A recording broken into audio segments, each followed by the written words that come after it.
Bem-vindo ao canal Total Audiolivros. A interpretação dos sonhos de Sigmund Freud. Capítulo 6. F. Alguns exemplos, cálculos e ditos nos sonhos.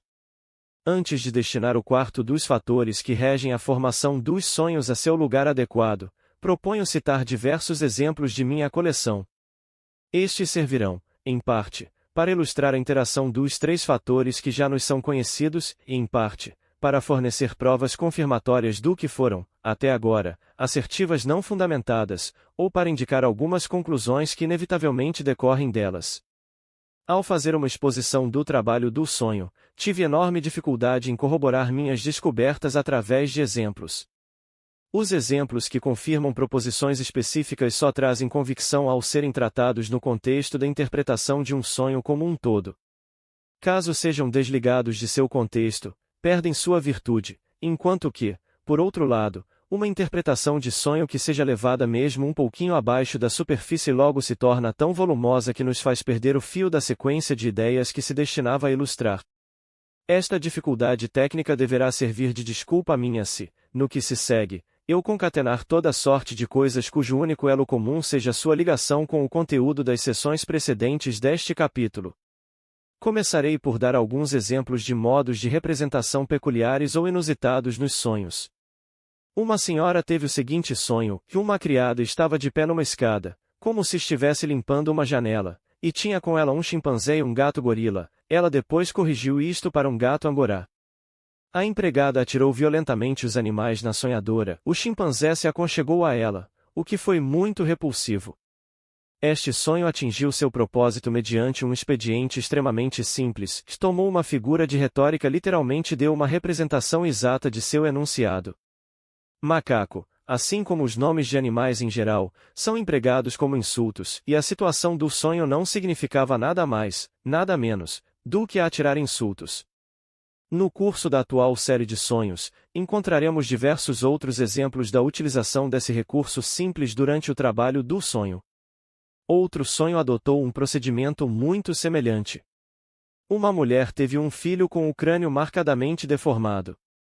A sonhadora ouvirá dizer que a criança crescerá assim devido à sua posição no útero. O médico disse que o crânio poderia ficar com uma conformação melhor mediante compressão, mas que isso danificaria o cérebro da criança. Ela refletiu que, como se tratava de um menino, isso lhe causaria menos mal. Esse sonho continha uma representação plástica do conceito abstrato de impressões causadas nas crianças, com o qual a sonhadora deparara no curso das explicações que lhe foram dadas durante o tratamento. O trabalho do sonho adotou um método ligeiramente diferente no seguinte exemplo. O sonho referia-se a uma excursão ao Uteixe, perto de Graz. O tempo lá fora estava terrível. Havia um péssimo hotel, a água gotejava das paredes do quarto e as roupas de cama estavam úmidas. Esta última parte do sonho foi narrada menos diretamente do que a apresentei. O sentido do sonho era o de supérfluo.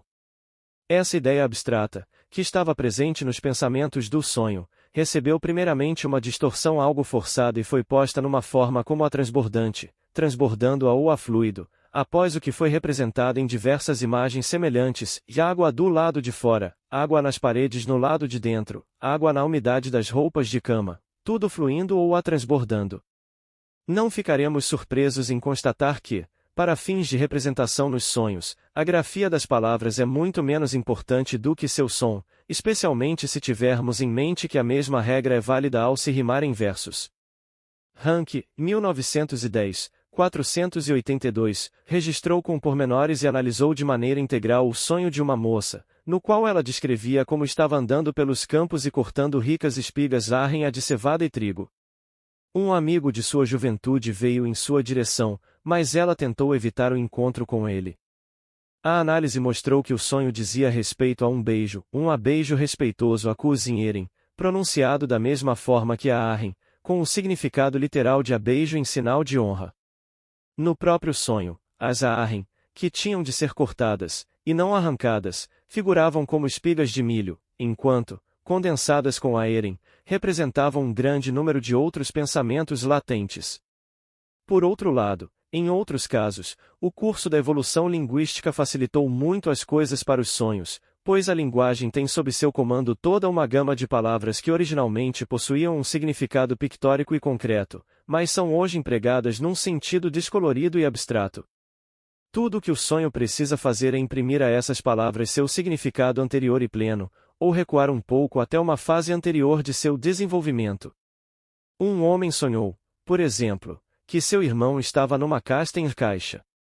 No decorrer da interpretação, a caixa foi substituída por um seca-armário, também utilizado em sentido abstrato para significar a barreira, restrição. O pensamento do sonho fora no sentido de que seu irmão deveria restringir-se em vez de o próprio sonhador fazê-lo. Outro homem sonhou que subia até o cimo de uma montanha que dominava um panorama extremamente vasto e incomum. Nesse caso, estava ele se identificando com um irmão que editava um panorama sobre assuntos do Extremo Oriente. Em Der Grüne Irish relata-se um sonho em que um cavalo fogoso corria por um belo campo de aveia, cada grão da qual era uma amêndoa doce, uma passa e uma nova moeda de um penny, tudo embrulhado em seda vermelha e atado com um pedaço de cerda de porco. O autor, ou o sonhador, nos dá uma interpretação imediata dessa imagem onírica. O cavalo estava sentindo uma comichão agradável e exclamava "Der First ist mich". Segundo Enzen em 1890, os sonhos que envolvem trocadilhos e jogos de linguagem ocorrem com particular frequência nas antigas sagas nórdicas, nas quais mal se consegue encontrar um sonho que não contenha uma ambiguidade ou um jogo de palavras. Constituiria uma tarefa por si só coligir esses modos de representação e classificá-los de acordo com seus princípios subjacentes. Algumas dessas representações quase poderiam ser descritas como xistes e dão a sensação de que nunca se poderia compreendê-las sem a ajuda de quem sonhou. Um homem sonhou que lhe perguntavam pelo nome de alguém, mas que não conseguia pensar nele. Ele próprio explicou que o significado disso era que ele jamais sonharia com uma coisa dessas. 2. Uma paciente contou-me um sonho em que todas as pessoas eram especialmente grandes. Isso significa, prosseguiu ela, que o sonho deve ter a ver com fatos de minha tenra infância, pois naquela época, é claro, todas as pessoas adultas me pareciam enormemente grandes. Ela própria não aparecia no conteúdo desse sonho. O fato de um sonho referir-se à infância pode também ser expresso de outra maneira, a saber, por uma tradução do tempo em espaço.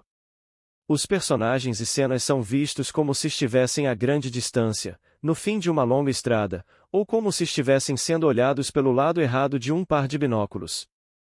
3. Um homem que, em sua vida profissional, tendia a utilizar uma fraseologia abstrata e vaga, embora fosse bastante perspicaz de modo geral, sonhou, certa ocasião, que chegava a uma estação ferroviária no exato momento em que estava chegando um trem.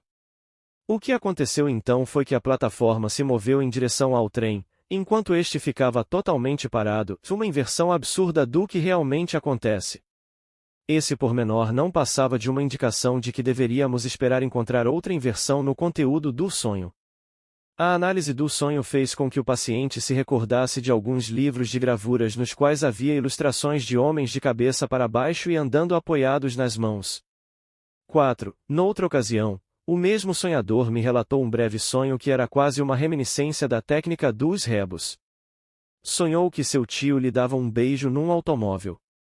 Passou imediatamente a me dar a interpretação, que eu mesmo jamais teria adivinhado, e a saber, que o sonho significava autoerotismo. O conteúdo desse sonho poderia ter sido produzido como um xiste na vida de vigília. 5. Um homem sonhou que estava tirando uma mulher de trás de uma cama. O sentido disso foi que ele lhe estava dando preferência. 6. Um homem sonhou que era um oficial sentado à mesa em frente ao imperador. Isso significou que se estava colocando em oposição ao pai. 7. Um homem sonhou que estava tratando de alguém que tinha um membro quebrado. A análise demonstrou que o osso quebrado Knoschenbrüche representava um casamento desfeito Lebruche, propriamente adultério. 8. Nos sonhos, a hora do dia muitas vezes representa a idade do sonhador em algum período específico de sua infância. Assim, num sonho, 5:15 da manhã significava a idade de 5 anos e 3 meses, o que era importante, visto que essa era a idade do sonhador por ocasião do nascimento de seu irmão mais novo. 9. Eis aqui outro método de representar as idades num sonho. Uma mulher sonhou que estava andando com duas menininhas cujas idades diferiam em 15 meses. Ela foi incapaz de se recordar de qualquer família de suas relações a quem isso se aplicasse. Ela mesma propôs a interpretação de que as duas crianças representavam ela própria e de que o sonho a fazia lembrar que os dois acontecimentos traumáticos de sua infância estavam separados um do outro precisamente por esse intervalo. Um ocorrerá quando ela contava 3 anos e meio, e o outro, quando tinha 4 e 3/4.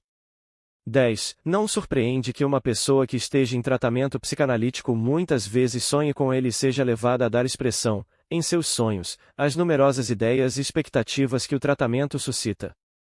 A imagem mais frequentemente escolhida para representá-lo é a de uma viagem, geralmente de automóvel, por ser este um veículo moderno e complicado. A velocidade do carro é então utilizada pelo paciente como uma oportunidade para dar vazão a comentários irônicos.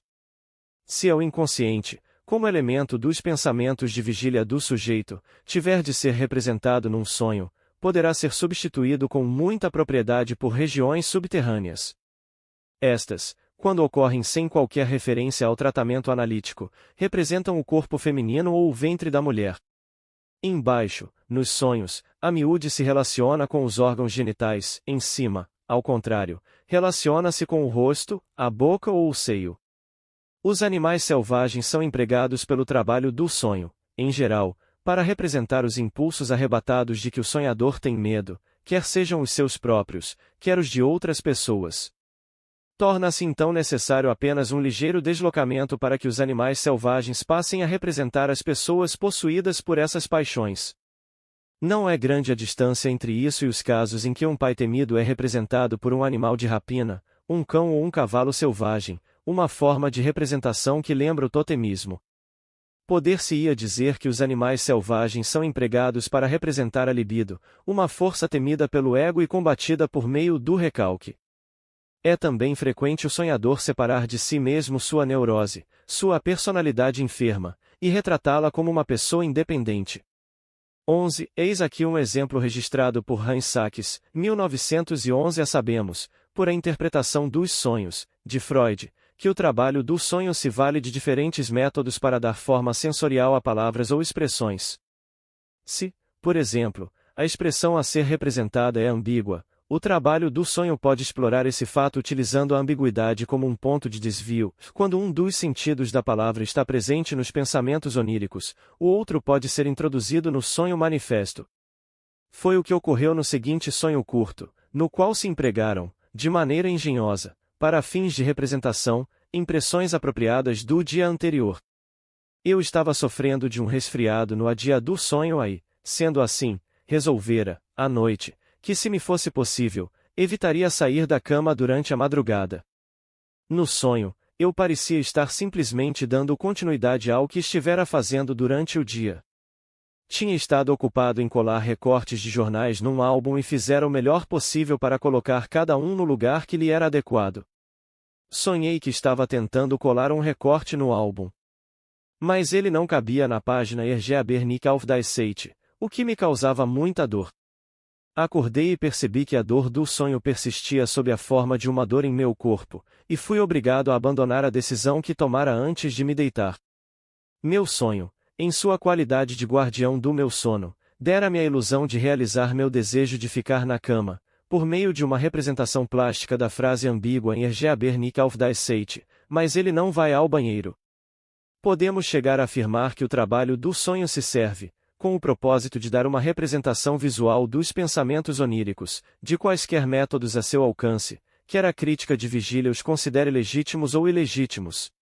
Isso expõe o trabalho do sonho a dúvidas e ridicularizações por parte de todos os que apenas ouviram falar da interpretação dos sonhos, mas nunca a praticaram. O livro de Stel, Das Sprache des Traumes, 1911, é particularmente rico em exemplos desse tipo. Tenho evitado, contudo, citar exemplos dele, por causa da falta de senso crítico do autor e da arbitrariedade de sua técnica, que dão margem a dúvidas até mesmo nos espíritos não preconceituosos. 12. Os seguintes exemplos foram extraídos de um trabalho de Vetals, 1914, sobre o uso de roupas e cores na produção de sonhos. A sonhou que via uma ex-governanta sua num vestido de lustrina lustera preta que estava muito apertado em suas nádegas. Isso foi explicado como tendo o sentido de que a governanta era lasciva luster. B. C sonhou ver uma moça na estrada banhada de luz branca e usando uma blusa branca. O sonhador tivera relações íntimas com uma certa senhorita White branca pela primeira vez nessa estrada. C. A senhora D sonhou ver o ator vienense Blazel, de 80 anos de idade, deitado num sofá e envergando uma armadura completa em voler Rüstung. Ele começou a saltar sobre as mesas e cadeiras, sacou de um punhal, olhou-se no espelho e brandiu o punhal no ar como se estivesse lutando com um inimigo imaginário. Interpretação: e a sonhadora sofria de uma antiga afecção da bexiga Blazer. Deitava-se num divã em sua análise, quando se olhava no espelho, pensava consigo mesma que, apesar de sua idade e da moléstia, ainda parecia estar em plena forma rústica. 13. Uma grande realização num sonho. Um homem sonhou que era uma mulher grávida deitada na cama. Achou a situação muito desagradável. Exclamou: preferia estar. Durante a análise, depois de se recordar de uma enfermeira, conclui a frase com as palavras: a quebrando pedras. Por trás da cama pendia um mapa cuja extremidade inferior era mantida esticada por uma barra de madeira. Ele arrancou a barra, segurando-lhe as duas extremidades. Ela se quebrou no sentido transversal, mas dividiu-se em duas metades no sentido do comprimento. Esta ação o aliviou e, ao mesmo tempo, ajudou no parto. Sem qualquer ajuda, ele interpretou a quebra da barra Leistia como uma grande realização Leistung. Estava fugindo de sua situação incômoda, no tratamento, arrancando-se de sua atitude feminina. O detalhe absurdo de a barra de madeira não se quebrar simplesmente, mas dividir-se no sentido longitudinal, foi assim explicado. O sonhador lembrou-se de que essa combinação de duplicar e destruir era uma alusão à castração. Os sonhos muitas vezes representam a castração pela presença de dois símbolos do pênis, como a expressão desafiadora de um desejo antitético. Aliás, leistia virilha é uma parte do corpo nas proximidades dos órgãos genitais. O sonhador resumiu a interpretação do sonho como significando que ele levará a melhor sobre a ameaça de castração que o levará a adotar uma atitude feminina. 14. Numa análise que eu estava conduzindo em francês, surgiu para interpretação um sonho em que eu aparecia como um elefante. Naturalmente, perguntei ao sonhador por que fui representado naquela forma. Vos me trompeis, o senhor está me enganando, foi sua resposta, trompe é igual a tromba. O trabalho do sonho pode a miúde conseguir representar material muito refratário, como são os nomes próprios, por um emprego forçado de associações inusitadas. Num de meus sonhos, o velho Brooke me confiara a tarefa de fazer uma dissecação, retirei algo que parecia um pedaço de papel prateado amassado. Voltarei a esse sonho mais adiante. A associação com isso, a qual cheguei com certa dificuldade, foi a Santaniol. Percebi então que eu estava pensando no nome Santanius, o autor de uma dissertação sobre o sistema nervoso dos peixes, a qual eu muito admirara em minha juventude. A primeira tarefa científica que meu professor Brooke me confiou relacionava-se, de fato, com o sistema nervoso de um peixe, o Almocoetes Freud, 1080-70-77. Era claramente impossível empregar o nome desse peixe num quebra-cabeça pictórico. Neste ponto, não consigo resistir ao registro de um sonho peculiar, que também merece ser notado por ter sido sonhado por uma criança, e que é facilmente explicável analiticamente. Lembro-me de ter sonhado muitas vezes, quando criança, disse uma senhora a que Deus usava na cabeça um chapéu pontiagudo de papel. Muitas vezes, costumavam colocar um desses chapéus em minha cabeça às refeições, para me impedir de olhar os pratos das outras crianças para ver qual era o tamanho das porções que lhes eram servidas. Como tinha ouvido dizer que Deus era onisciente, o sentido do sonho era que eu sabia tudo, apesar do chapéu que me fora colocado na cabeça. A natureza do trabalho do sonho e o modo como manipula seu material, os pensamentos oníricos, são instrutivamente exibidos ao considerarmos os números e cálculos que ocorrem nos sonhos. Além disso, os números, nos sonhos, são supersticiosamente encarados como sendo especialmente significativos no tocante ao futuro. Escolherei, portanto, alguns exemplos dessa natureza, retirados de minha coleção. Primeira. Extrato de um sonho ocorrido a uma senhora pouco antes do término de seu tratamento, ela ia pagar alguma coisa. Sua filha tirou 3 florins e 65 kreuzers de sua bolsa, da mãe. A sonhadora lhe disse: "O que você está fazendo? Custa apenas 21 kreuzers." Devido a meu conhecimento da situação da sonhadora, esse fragmento de sonho me foi inteligível sem qualquer outra explicação de sua parte. Essa sonhadora viera do exterior e sua filha estava na escola em Viena. Ela estaria em condições de prosseguir em seu tratamento comigo desde que a filha permanecesse em Viena.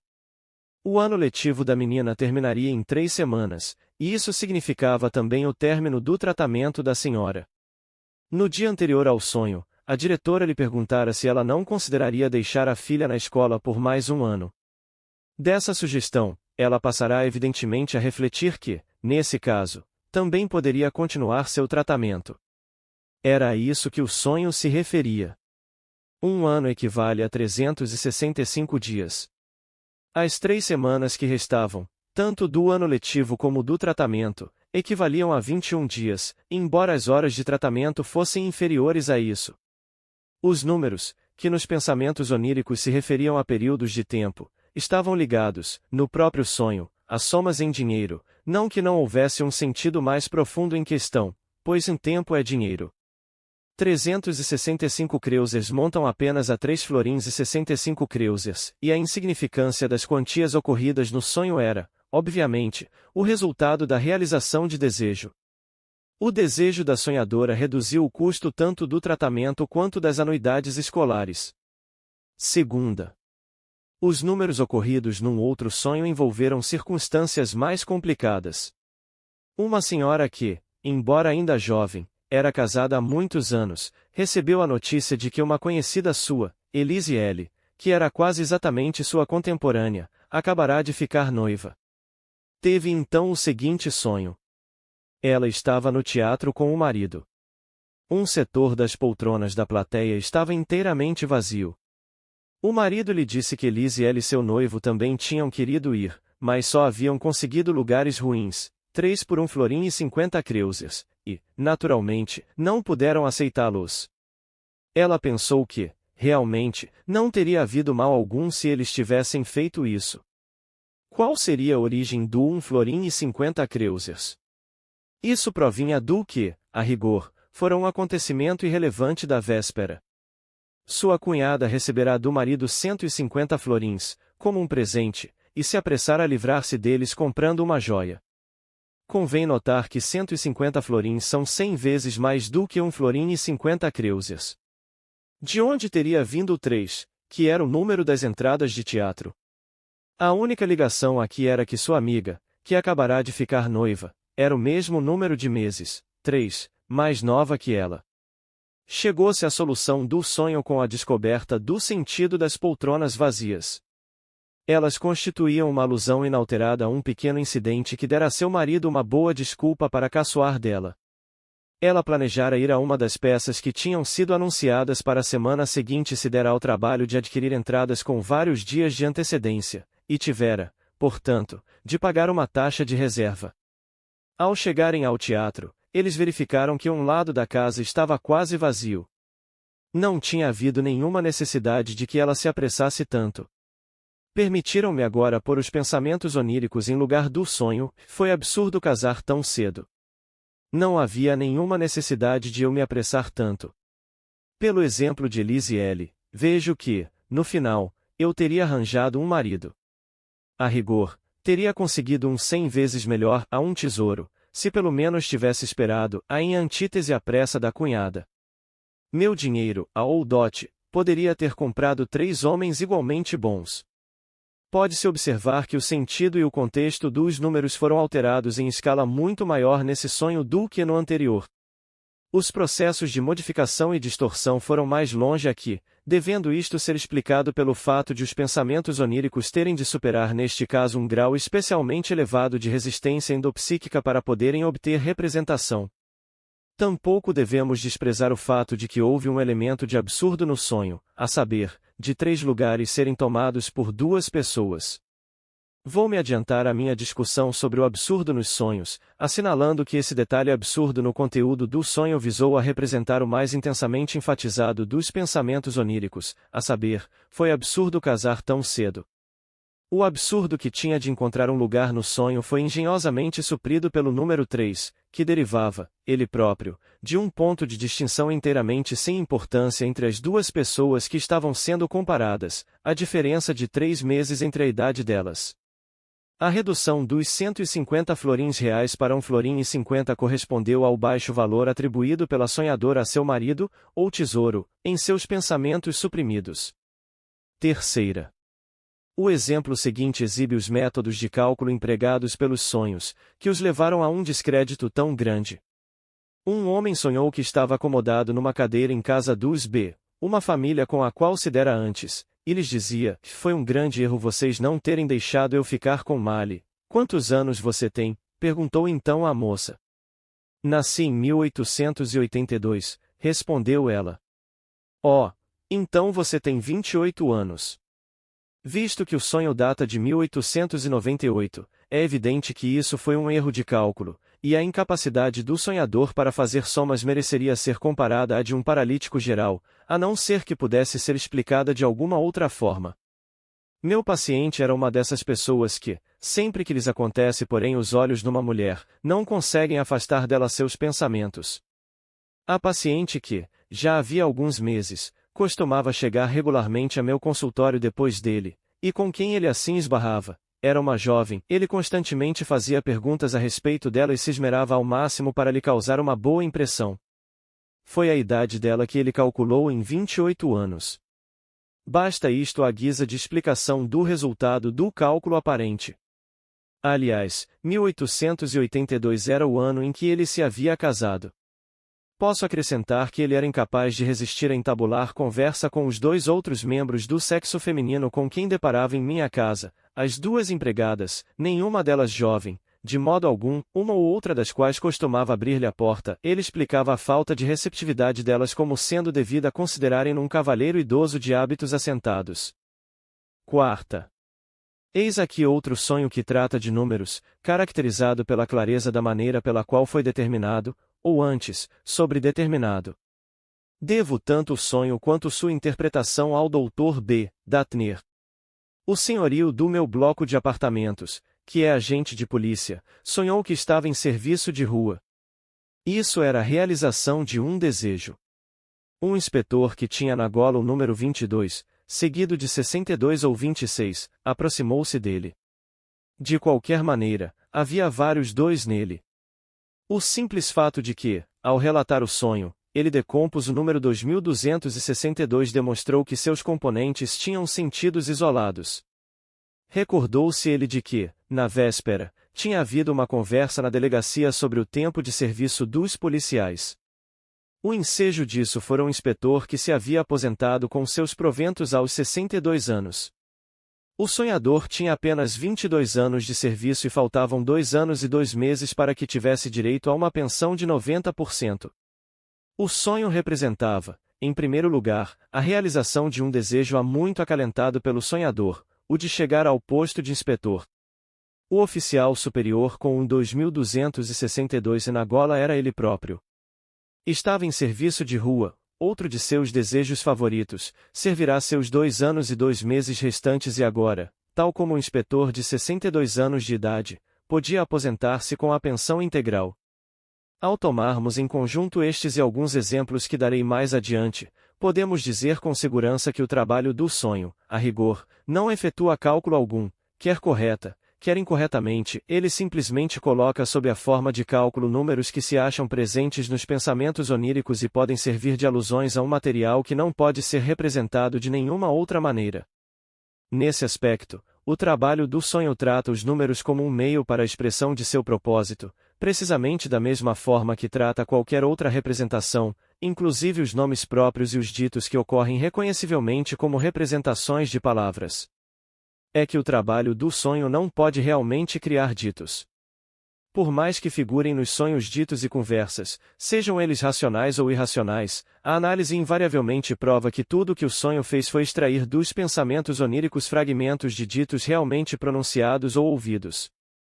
Ele trata esses fragmentos de maneira extremamente arbitrária. Não somente os arranca de seu contexto e os corta em pedaços, incorporando algumas partes e rejeitando outras, como a miúde os reúne numa nova ordem, de modo que um dito que figura no sonho como um todo integrado revela, na análise, compor-se de 3 ou 4 fragmentos desconexos. Ao produzir essa nova versão, o sonho muitas vezes abandona o sentido que as palavras possuíam originalmente nos pensamentos oníricos e lhes dá um novo sentido. Se examinarmos detidamente um dito que ocorra num sonho, verificaremos que ele consiste, por um lado, de partes relativamente claras e compactas, e por outro, de partes que servem de material de ligação e que, provavelmente, foram inseridas num estágio posterior, do mesmo modo que, na leitura, inserimos quaisquer letras ou sílabas que possam ter sido acidentalmente omitidas. Assim, os ditos nos sonhos têm uma estrutura similar à da brecha, na qual blocos razoavelmente grandes de vários tipos de rocha são consolidados por uma massa intermediária de ligação. Rigorosamente falando, essa descrição aplica-se apenas aos ditos nos sonhos que possuem algo da qualidade sensorial da fala, e que são descritos pela própria pessoa que sonha como sendo ditos.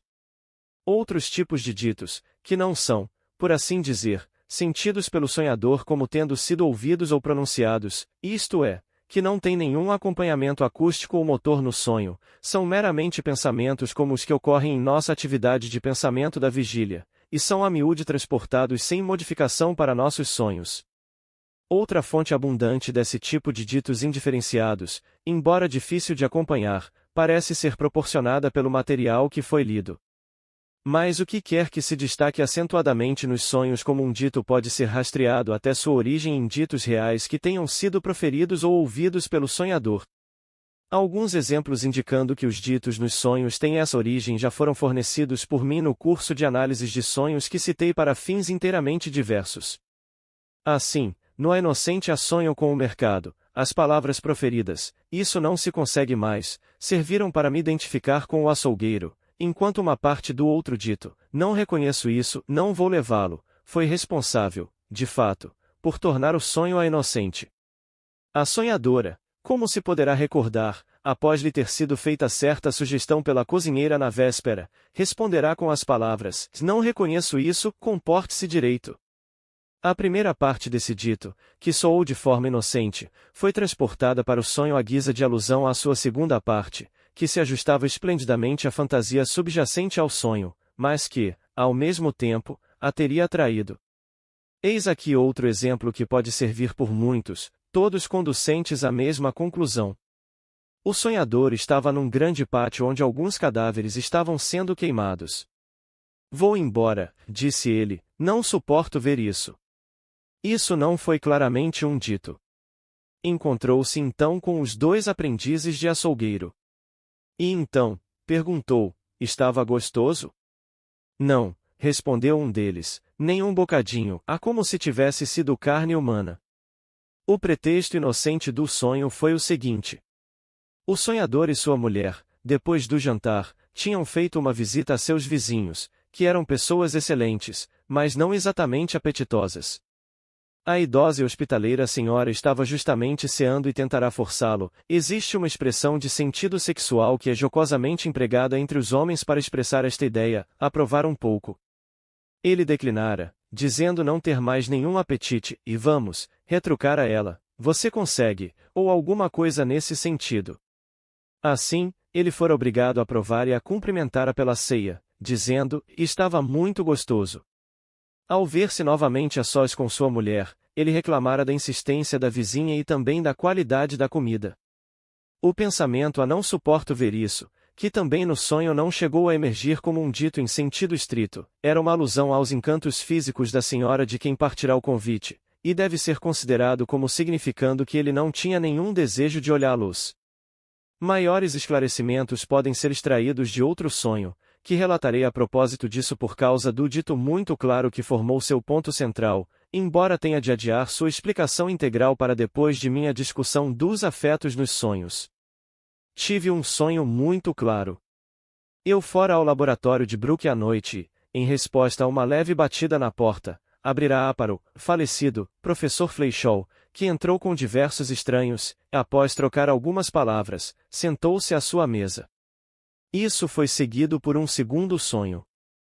Meu amigo Folha Flees tinha vindo discretamente a Viena em julho. Encontrei-o na rua, conversando com meu falecido amigo P, e fui com eles a algum lugar onde se sentaram um diante do outro, como se estivessem a uma pequena mesa. Sentei-me à cabeceira, em sua parte mais estreita. Folha falou sobre sua irmã e disse que em 3/4 de hora ela estava morta, acrescentando algo assim como a esse foi o limiar. Como P não conseguisse entendê-lo, Folha voltou-se para mim e me perguntou quanto eu havia falado com P sobre suas coisas. Diante disso, dominado por estranhas emoções, tentei explicar a Folha que P não podia entender coisa alguma, é claro, porque não estava vivo. Mas o que realmente disse, e eu próprio notei o erro, foi a non vicit. Dirigi então a P um olhar penetrante. Ante meu olhar fixo, ele empalideceu, e sua forma tornou-se indistinta e seus olhos adquiriram um tom azul doentio, e por fim, ele se dissolveu. Fiquei muito satisfeito com isso e compreendi então que Ernest Fleischhall também não passará de uma aparição, uma revena fantasma, a literalmente, aquele que retorna, e me pareceu perfeitamente possível que pessoas assim só existissem enquanto se quisesse, e que pudessem ser descartadas se outra pessoa o desejasse. Esse belo espécime reúne muitas das características dos sonhos, o fato de eu ter exercido minhas faculdades críticas durante o sono e de eu próprio haver notado meu erro quando disse a non vicit, em vez de a non vivita, isto é, ele não viveu, em vez de a ele não estava vivo, minha maneira despreocupada de lidar com pessoas que estavam mortas e eram reconhecidas como mortas no próprio sonho, o absurdo de minha inferência final e a grande satisfação que me proporcionou. De fato, esse sonho exibe tantas dessas características intrigantes que eu daria muito para poder fornecer a solução completa de seus enigmas. A rigor, porém, sou incapaz de fazê-lo, ou seja, de fazer o que fiz no sonho, de sacrificar a minha ambição pessoas a quem valorizo imensamente. Qualquer escamoteamento, contudo, destruiria o que sei muito bem ser o sentido do sonho, por isso me contentarei, tanto aqui como num contexto posterior, em selecionar apenas alguns de seus elementos para interpretação. A característica central do sonho foi uma cena em que aniquilei P com um olhar. Seus olhos se transformaram num azul estranho e sinistro, e ele se dissolveu. Essa cena foi inequivocamente copiada de outra que eu realmente vivenciara. Na ocasião que tenho em mente, eu era instrutor no Instituto de Fisiologia e tinha de começar a trabalhar de manhã cedo. Chegou aos ouvidos de Brooke que, às vezes, eu chegava tarde ao laboratório dos alunos. Certa manhã, ele apareceu pontualmente na hora em que o laboratório abria e aguardou minha chegada. Suas palavras foram breves e incisivas. Mas o importante não foram as palavras. O que me desarmou foram os terríveis olhos azuis com que me fitou e que me reduziram a zero, exatamente como aconteceu com P no sonho, onde, para meu alívio, os papéis se inverteram. Ninguém que consiga lembrar-se dos olhos desse grande homem, que preservaram sua beleza marcante mesmo na velhice, e que algum dia eu tenha visto enfurecido, achará difícil imaginar as emoções do jovem pecador. Muito tempo se passou, entretanto, antes que eu conseguisse descobrir a origem do a non vicita com que proferi minha sentença no sonho. Finalmente, porém, ocorreu-me que essas duas palavras tinham alto grau de clareza no sonho, não como palavras ouvidas ou faladas, mas como palavras vistas. Percebi então, de imediato, de onde provinham. No pedestal do monumento ao imperador José de Ofurgo Palácio Imperial, em Viena, acham-se inscritas estas palavras expressivas. Saluti patriae vicit non diu sed totus. Extraí dessa inscrição apenas o bastante para que se encaixasse numa cadeia de ideias hostil entre os pensamentos oníricos, o suficiente para dar a entender que a esse sujeito não tem nada que dar opinião no assunto, ele nem sequer está vivo. E isso me fez recordar que eu tivera o sonho poucos dias depois da inauguração do monumento em homenagem a Fleischhall nas galerias da universidade. Nessa época, eu tornará a ver o monumento a Brooke e devo ter refletido, inconscientemente, com pesar sobre o fato de que a morte prematura de meu brilhante amigo P, cuja vida inteira fora devotada à ciência, furtara-lhe o merecido direito a um monumento naquele mesmo recinto. Assim, dei-lhe esse monumento em meu sonho, e, aliás, como me recordei, seu primeiro nome era Joseph José. Pelas regras da interpretação dos sonhos, nem assim eu tinha direito a passar do non vivit derivado de minha recordação do monumento ao imperador José ao non vivit exigido pelo sentido dos pensamentos oníricos. Devia haver algum outro elemento nos pensamentos do sonho que ajudasse a tornar possível a transição. Ocorreu-me então ser digno de nota que, na cena do sonho, havia uma convergência de uma corrente de sentimento hostil e uma afetiva para com meu amigo P, estando a primeira na superfície e a segunda oculta, mas ambas representadas na expressão única non vivit. Como fosse digno de homenagens pela ciência, erigi-lhe um monumento comemorativo, mas, como era culpado de um desejo malévolo, que se expressou no final do sonho, eu o aniquilei. Notei que esta última frase tinha uma cadência toda especial, e devo ter tido algum modelo em minha mente. Onde se poderia encontrar uma antítese dessa natureza, uma justaposição como essa de duas reações opostas a uma única pessoa, ambas alegando ser completamente justificadas, e ainda assim, não incompatíveis? Somente numa passagem da literatura, mas uma passagem que exerce profunda impressão sobre o leitor, no discurso de autojustificação de Brutus em Júlio César, de Shakespeare III, 2, como César me amou, choro por ele, como foi afortunado, regozijo-me com isso, como era bravo, respeito-o, mas, como foi ambicioso, matei-o. Não eram a estrutura formal dessas frases e seu sentido antitético precisamente os mesmos que no pensamento onírico eu desvendara? Assim, eu estivera desempenhando o papel de Brutus no sonho. Se ao menos pudesse encontrar outra prova, no conteúdo do sonho, para confirmar esse surpreendente traço de união colateral. Ocorreu-me uma prova possível, e meu amigo Folha veio a Viena em julho. Não havia nenhuma base na realidade para esse detalhe do sonho. Que eu soubesse, meu amigo Folha nunca estivera em Viena em julho.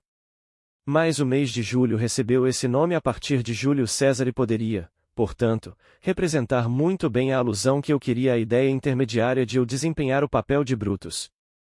Por estranho que pareça, realmente desempenhei o papel de Brutus um dia. Certa ocasião, atuei na cena entre Brutus e César, de Schiller, ante uma plateia de crianças. Tinha 14 anos na época e estava representando com um sobrinho um ano mais velho que eu. Ele viera da Inglaterra visitar-nos, e também ele era um revena, pois era o companheiro de brincadeiras de meus primeiros anos de vida que nele retornavam. Até o final de meus 3 anos, tínhamos sido inseparáveis. Tínhamos amado um ao outro e lutado um com o outro, e essa relação infantil, como já sugeri acima, exerceu uma influência decisiva sobre todas as minhas relações subsequentes com contemporâneos. Desde aquela época, meu sobrinho John tem tido muitas reencarnações, que reviveram ora um lado, ora outro de sua personalidade, inalteravelmente fixada em minha memória inconsciente. Deve ter havido ocasiões em que ele me tratou muito mal, e devo ter demonstrado coragem perante meu tirano, pois, anos mais tarde, falaram-me muitas vezes sobre um breve discurso feito por mim em minha própria defesa, quando meu pai, que era ao mesmo tempo avô de John, me disse em tom de acusação: "Por que você está batendo no John?" Minha resposta, eu ainda não tinha 2 anos nessa época, foi: abati nele porque ele me bateu. Deve ter sido essa cena de minha infância que desviou a non vivita para a non vivit, pois, na linguagem das crianças mais velhas, o termo usado para bater é avishing, é pronunciado como em inglês avishing. O trabalho do sonho não se envergonha de usar elos como esse. Havia pouco fundamento na realidade para minha hostilidade em relação a meu amigo P, que era muito superior a mim e, por esse motivo, se adequava perfeitamente para figurar como uma nova edição do meu antigo companheiro de folguedos. Essa hostilidade, portanto, certamente remontaria a minhas complicadas relações infantis com John. Obrigado por visitar o canal Total Audiolivros.